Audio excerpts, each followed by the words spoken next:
دہشت گردی کے افرید کا، اس کو بین سنائی جاتی ہے، بانسری بجا کے منایا جاتا ہے، یا اسے مار ڈالو، اسے برباد کر دو، یا وہ آپ کو مار ڈالے۔ خرم حمید خان پشاور سے وہ کہتے جی ریاست پاکستان اور خواجہ پاکستان کی دشمن کے بچوں کو پڑھانے کی پالیسی آپ کے خیال میں کس حد تک کامیاب رہی ہے؟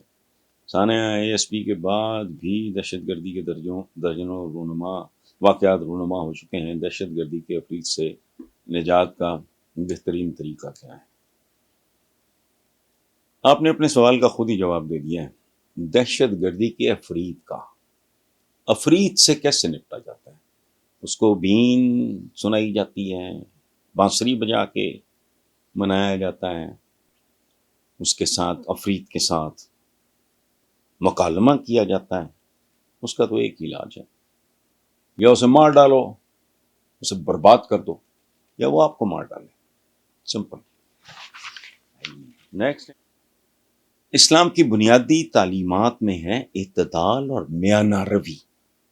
اعتدال اور میانہ روی، انتہا اس حکم کی کیا ہے کہ عبادت میں بھی اعتدال،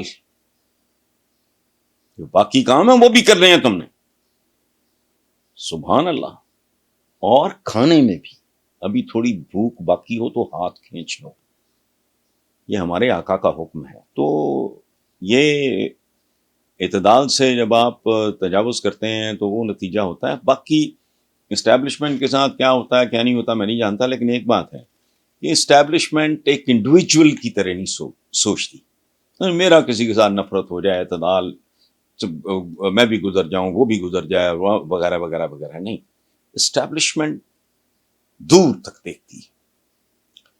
ان معنوں میں ایکڈیمکس ہی میں بات کر رہا ہوں، مجھے نہیں پتا، اسٹیبلشمنٹ کی کوئی اپنی ذاتی انا نہیں ہوتی، یہ ذاتی زندگیوں میں ہوتی ہے۔ آرڈنری جو ہم انسان ہوتے ہیں، نفرت قتل پہ بھی آ گئے تو قتلوں کی دشمنی شروع ہو گئی، دو خاندانوں میں پتہ لگا جی اس نے اس کے 35 مارے ہیں، اس نے اس کے 40 مارے ہوئے۔ ہمارے لال پور میں ایک کیس ہوا، بڑا مشہور ہے، پوری دنیا جانتی ہے، وہ پتہ نہیں کتنے کتنے قتل تھے۔